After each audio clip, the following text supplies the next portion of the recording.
I don't know why this has become a therapy kind of video. Okay, so here's some of my photo books. Some of my favorites in the American West. Richard Avedon, arguably one of the best photo books ever. Probably my favorite. We'll see how we get on. Portraiture at its best. I don't like portraiture normally. I find it a bit boring and samey, but this book just absolutely kills it. Just incredible. Recently in Paris is an exhibition. I think it's closed now. The full series of 100 and something. First time ever shown in full in Europe. I heard today on a podcast. This is what a photo book is. Next up is Robert Frank, The Americans. There's a bit of a theme here. Photography in America. I don't know. Between these two have probably got to be the two most famous photo books. This is a first edition in beautiful condition. It's just amazing. Next up is a book that I only actually got the other week, so I haven't even opened it yet. I've been too busy being an influencer. But it's one of my favorite photographers at the moment. Brian Chorlsky, lives in LA. His work's amazing. Americana, outdoor, adventure, travel, lifestyle, real, beautiful colors. This is his new book that he's just put out into the world. I haven't looked at it at all, so I don't know if it's my favorite yet, but I guess these are first reactions. Okay, so we're landscapes, very small print. This photo I love. I like the paper. That's quite nice, like the orange and then the orange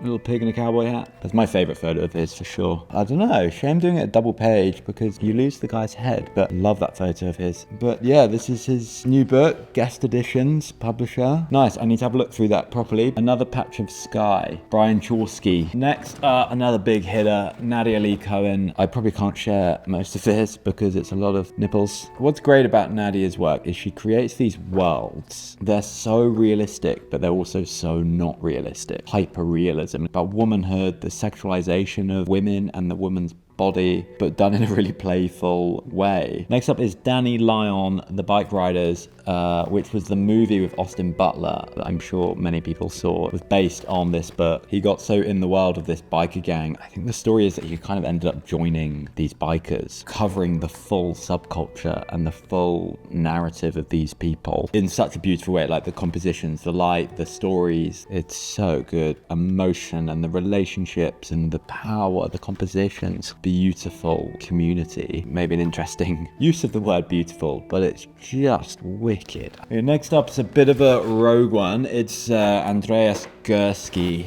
fine art photographer. Most of the photography I like is kind of documentary. I mean, this is documentary, I guess, but it's kind of more big.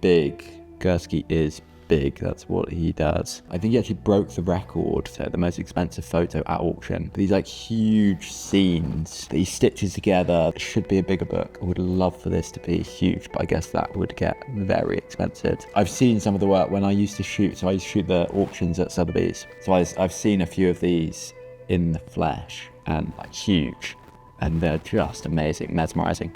I saw one from the Boston Stock Exchange, I think it was, and I thought like, wow, I've never seen this. This is amazing. I want to see more, which is why I got the book. I have no idea what this book is called. I like the box. Okay, next up, classic, Martin Parr, signed last year at Photo London. This was his first book, most famous book. Got a lot of criticism as being too critical on the working classes and poor, but I don't know. I think it's a very honest portrayal with a bit of a humor in there. Some people really don't like Martin Parr's work. Some people love it. I love most of it. His earlier work I prefer. Some of his work now, I don't know, less interesting, but I mean, this book is just, every photo is just bang on. Definitely the most sold book of his. Next up, another book, Martin Parr, A Small World. I got this because it crosses over with a lot of photography that I tend to do with the impact of tourism and globalization around the world, of the most absurd, funny scenes that are just ridiculous. It's a banger. Next up, Rodeo. So this book, Norman Malskoff, I don't know how to pronounce that name.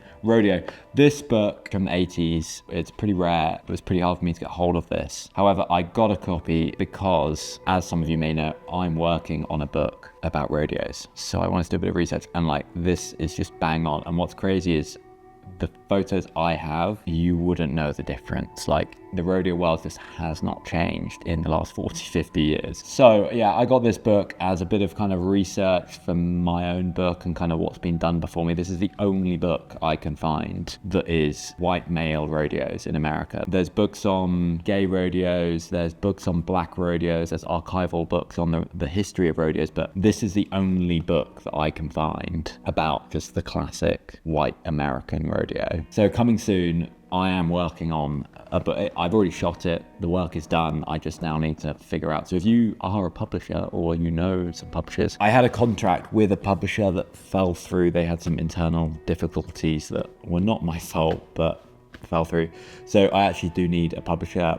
If not, I'm self-publishing. So you better buy the book if I self-publish, because it's going to cost me a small fortune. I'm trying not to kind of talk about it or share too much at the minute. I don't know, I want to keep it kind of under wraps. But yeah, a book is happening from me. Watch this space. And that is the reason I bought this next book, which is Magnum's photo book, it's called, which is essentially a catalogue of the photo books that Magnum photographers have done, talking about kind of the design, the specs of the book. So I bought this as a research just to understand what I like in a book, this side of things of like the process of making a book and how some of the Magnum photographers have pulled things together into a book and why and what a book means and when a project is ready for a book. I mean, also this saves me buying like 100 photo books because they are not cheap. Also storing loads of books is pretty crazy. So there's some of my like favorite big ones. I then also have all these little guys, Photophile, Thames and Hudson ones they do. Harry Griot,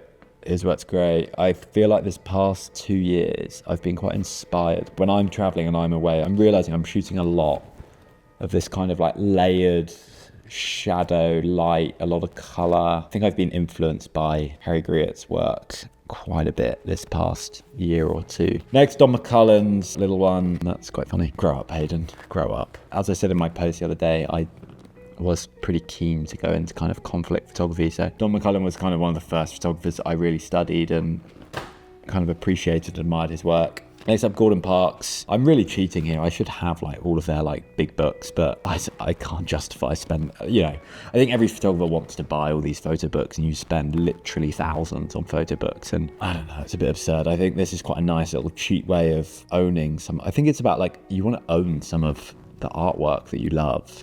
And it's quite a nice, cheap way of just owning a little small piece of that and being able to kind of refer to it. I often travel with these books. If I'm not feeling too inspired when I'm away, then I can kind of flick through this and it normally prompts something. Gordon Parks, from what I know, one of the first prominent black photographers to photograph African-American communities. He was the first African-American photographer to become staff at Life magazine. As you can probably see, I really love work that captures humanity, captures life. Next up, Sebastião Salgado recently passed away, one of the most famous photographers I'd like to think. I mean, he should be. His work's incredible. You're speechless looking at his work, everything from the landscapes, I really want to buy kind of all his books. I can't justify having all these massive books, so I'm stuck with the small versions. Okay, another favourite, Henri Cartier-Bresson, the godfather of street photography, the guy that made Magnum. I mean, he's one of the founding four, right? Him, Robert Capa. Testing my knowledge now,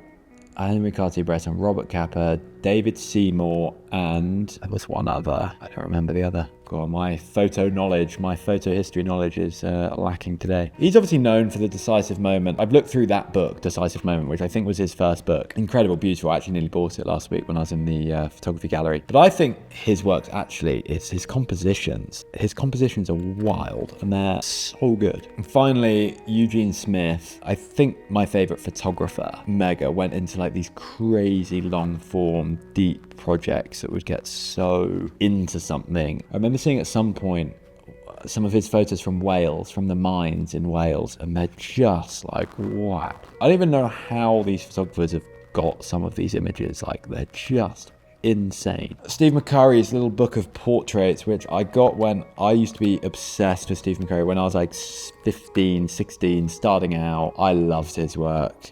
I mean, I still love it, but I don't know, there's something that I'm a bit uneasy about with his work. It's a bit exoticized, isn't it? It's very like surface level, I think. I don't know, maybe I'm being harsh. He's a pretty divisive photographer. Mixed feelings, like some of it is amazing, some of it is a bit, the photography's not great. It's just an interesting person, but it's only interesting because we live in the West and it's different and exotic. So that's me, that's some of my photo books. I guess that's some of the work that inspires me, but to be honest, I get most of my inspiration from current photographers that are living. Most of these are dead. However, if you've lasted this long, it means that you're interested in books, you're interested in photography or something. So while I've got you, this is the book I'm reading at the moment, Too Perfect. If you're a perfectionist or a control freak, not just a bit, but it's actually kind of clinical, get this book. It is gonna probably help answer some questions. So yeah, that is some of my photo book collection. I just pulled out some that I love, and let me know what you think. Let me know which are your favorites and which you don't like, and keep an eye on me and my work because I will be releasing a book soon, which is very exciting.